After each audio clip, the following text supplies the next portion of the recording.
Maratona de Arte e Cultura, diretamente aqui do Armazém do Campo, da Livraria Expressão Popular. Cola com a gente, chega com a gente.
E o legal de tudo isso, da gravação da Maratona de Arte e Cultura, é ela acontecer nesse espaço aqui vivo, né?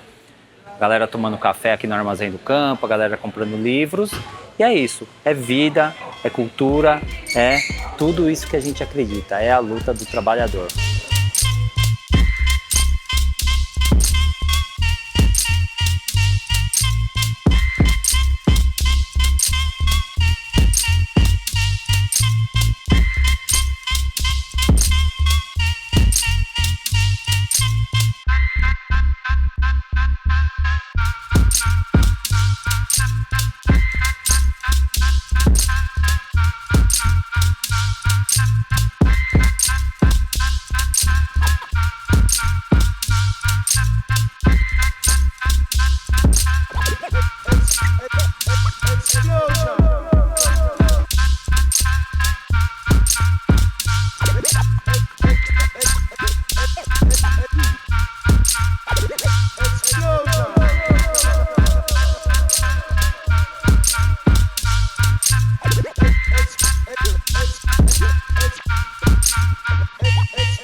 Estamos aqui hoje com o Joselício Júnior, o Juninho, que é jornalista, também graduado em comunicação social, também é diretor editorial da editora Dandara, que é uma editora independente. Olhando para a trajetória do Juninho, conhecendo também o trabalho da Dandara, vejo que tem uma trajetória, né, Juninho, que ela é guiada, mas ela também elabora uma prática de resistência.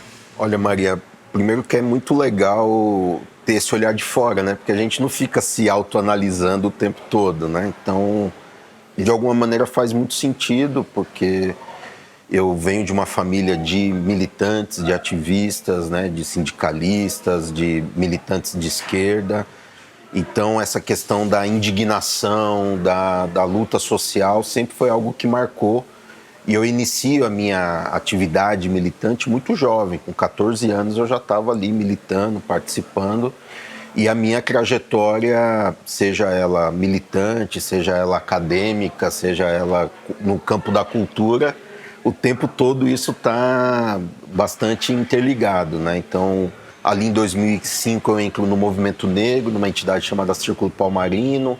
Logo a gente está muito inserido ali naquele contexto dos saraus periféricos. Então a gente monta um sarau que chama Sarau Palmarino, que dura 12 anos, né? Ali em 2005 eu sou da primeira geração do ProUni e aí vou me formar em 2008 em jornalismo, onde eu vou falar sobre a imprensa negra, vou pensar sobre esse processo de reflexão a partir da imprensa negra. E o livro Reflexões, ele é um compilado de artigos que eu escrevi entre 2014 e 2018, né? Começo falando sobre o Ferguson, né? O caso lá do jovem que foi assassinado, que teve uma grande ebulição nos Estados Unidos, que eu falo sobre a morte que não comove, né? Então, enquanto lá uma morte nos Estados Unidos mobilizava aqueles milhões de pessoas, e por que no Brasil, que era um dos países que mais matava e continua sendo um dos países que mais mata a sua juventude negra, periférica, não consegue ter essa mesma mobilização. E o último texto é uma homenagem a Marielle, né? Então, que eu escrevi no dia da sua morte. Na época eu era presidente estadual do PSOL e aquilo foi muito impactante, né? Naquele contexto político, social. Então, essa questão da resistência, de fato, vai marcando toda essa trajetória. E a Dandara Editora não é diferente disso, né? Então, como eu disse, eu sou da primeira geração do ProUni e também sou da geração que lutou se somou à luta do movimento negro, mas que teve ali, de alguma maneira, a conquista da cota nas universidades, né? E eu costumo dizer que talvez essa tenha sido a política pública que mais impactou as periferias, porque ela é um rompimento geracional, né? O acesso à universidade, ela possibilita, inclusive, uma ascensão social, né? Uma mobilidade social. Ela provoca na universidade novos paradigmas de pensamento, né? Então, novas ideias, novas questões são colocadas dentro da universidade. E a Dandara Editora, ela surge um pouco para dar vazão a isso, né? A essa produção de conhecimento que esses corpos que passam a acessar a universidade de forma mais significativa para dar vazão a esse pensamento, né? Então, ela é resultado concreto da luta do movimento negro, da luta social da classe trabalhadora, e ela se soma à luta do movimento negro, desde lá dos clubes negros, da imprensa negra, passando pelas experiências aí dos cadernos negros, de outras experiências também de comunicação da população negra. E você apresenta a editora como um coletivo, nascida da coletividade, né? Exato, né? A gente criou um selinho na minha primeira publicação, que foi independente, que era Dandara Coletivo Editorial. Não porque exatamente era um coletivo, mas porque, com certeza, as ideias que se constituíram ali eram muito coletivas, né? Hoje tem um circuito de intelectuais, né? Espalhados, inclusive, pelo Brasil e até internacionalmente, que reivindicam esse espaço como um espaço importante de fortalecer um determinado pensamento negro, radical, emancipatório, de mulheres, de periféricos, né? Então, tem sido esse grande espaço de resgatar importantes pensadores como Clóvis Moura, né? Que foi um dos grandes pensadores, intérpretes para pensar a formação social brasileira e que foi historicamente pouco visibilizado. Então a gente está tendo essa oportunidade de fazer grandes atividades Brasil afora, mas não só resgatar importantes pensadores, mas também fortalecer uma nova geração de pensadoras e pensadores, né? Então isso tem sido muito legal ver esse resultado e ver como que a gente tem contribuído, por exemplo, no serviço social, no campo da psicologia social, no campo da historiografia, das ciências sociais. São diversas áreas que a gente tem conseguido cunhar uma sementinha, digamos assim, fortalecer um campo de pesquisa, de produção de conhecimento, mas não um conhecimento aleatório, né? Um conhecimento emancipatório, um conhecimento que está, de fato, conectado com as lutas sociais, com a classe trabalhadora, com um projeto de mudança e de transformação. Não, e você comenta desse histórico, né? Os clubes negros, a imprensa negra, enfim, o Menelik, né? A gente vai falar desses grandes nomes da imprensa negra que foram fundamentais para a circulação de pensamento, ideias. Tem esses espaços mesmo de organização e de encontro, né? E a gente está falando de práticas que já são seculares. Então é interessante também isso, essa consciência de que a importância de abrir uma editora que publica, né, livros que contribuem com essa história, né? Você está contribuindo com a continuidade de uma trajetória já secular da população negra no Brasil. E mais do que isso, né, Maria? Eu costumo dizer que o livro é uma das tecnologias sociais, tecnologias de comunicação mais antigas que a gente tem, né? E é uma tecnologia que não sai de moda, né? Mesmo com todo o avanço tecnológico, o livro físico, né? Essa tecnologia que sistematiza conhecimento, ela não sai de moda. Não só conhecimento, né? Sistematiza, ela catalisa momentos históricos. Então você pega alguns romances, né? Ou mesmo livros de poesia, que eles catalisam momentos históricos, né? Assim como a música, né? Eu acho que a literatura e a música caminham muito juntas, né? Nesse sentido, né? Então, você pega, por exemplo, os Racionais, né? Que agora virou livro, o Sobrevivendo no Inferno, mas muito antes de ser um livro, o disco em si já era uma crônica do que era ali a década de 90, nas periferias, não só de São Paulo, mas do Brasil afora, né?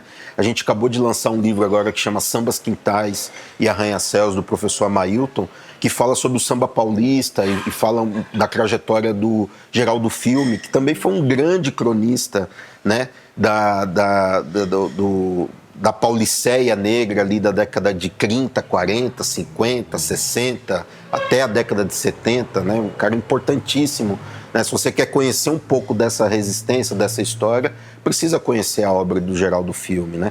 Então acho que literatura e a música caminham muito próximas nesse sentido.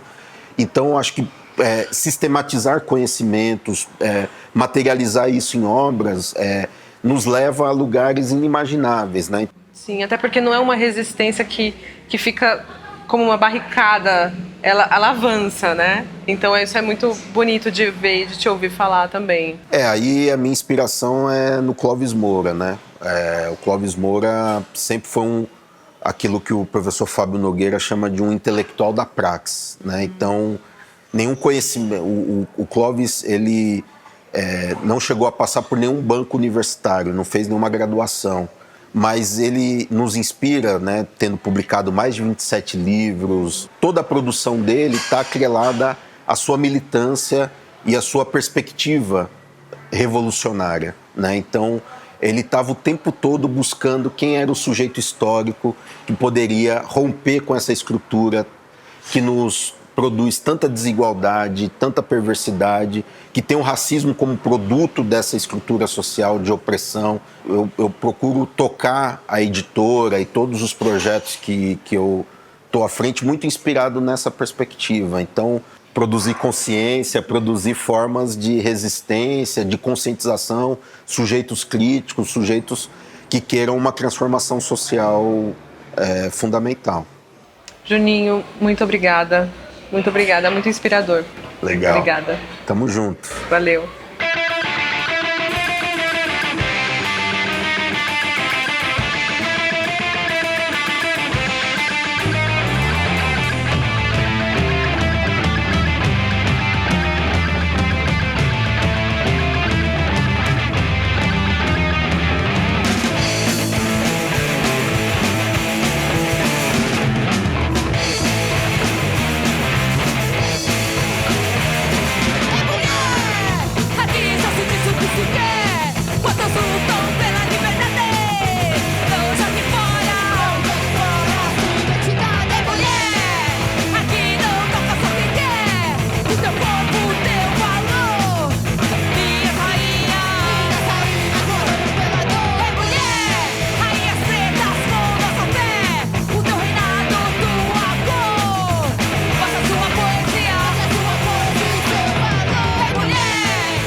Punho de Maim estar aqui no Armazém do Campo, que é um espaço de um potencial gigantesco de resistência, não só no quesito de enaltecer a luta popular pela reforma agrária ou pelos assentamentos ou por uma organização social mais expressiva, mas também traz um panorama de diálogo com a sociedade, né? É um caminho, é um potencial de diálogo. Então, um espaço que está sempre numa efervescência política constante, é um espaço que pode gerar bases estruturais para o futuro, para que existe uma consciência política um pouco mais abrangente, mais profunda para a população, e é um espaço de acolhimento convidativo. Então, eu acho que estar nesse solo, estar nessa demarcação é importantíssimo para a gente, porque isso faz parte da história da Punho de Maim, desde o começo, trazer essas questões na nossa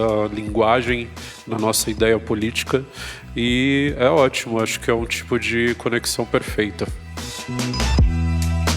Hoje estamos aqui com Michel Senacete, artista visual, que começa ali entre o grafite, a poesia, no fórum, né?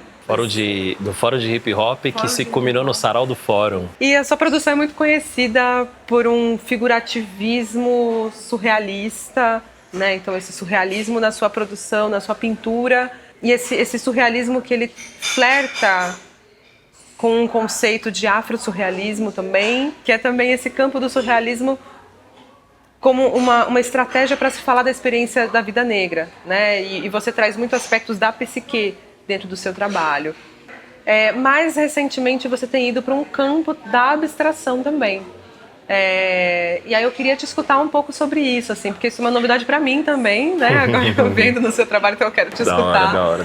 Sobre o que é essa transição para você. E eu entendo que, assim, às vezes nem é uma transição exata, às vezes você está produzindo tudo ao mesmo tempo. Sim. Mas queria te escutar um pouquinho sobre esse outro interesse também na abstração nesse momento. Eu creio que essa vontade de criar essa fauna, essa flora com essas personagens fantásticas surge de um desejo de mimetizar o que são os animes, esses desenhos mais japoneses que a gente foi muito bombardeado e continua sendo, né? Mas na minha época, nos anos 90, tinha muitos ali, né?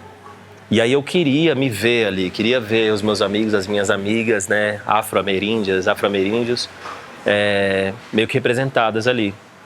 Então me surgiu essa necessidade de criar, de fantasiar por sobre isso. E como a primeira mão aprende, depois a cabeça pensa sobre o que a mão está fazendo, né? Um ensina para o outro.